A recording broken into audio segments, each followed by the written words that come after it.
ฝ่าละอองธุลีพระบาทวันที่3 มิถุนายน พุทธศักราช 2561 ข้าพระพุทธเจ้า นาธิดารัตน์ สกุลสิน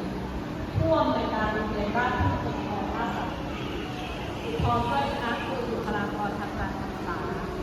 และนักเรียนโรงเรียนบ้านทุ่งปกครองราชสัมพันธ์ต่างปลื้มปิติและชื่นชมสมณัตเป็นล้นพ้น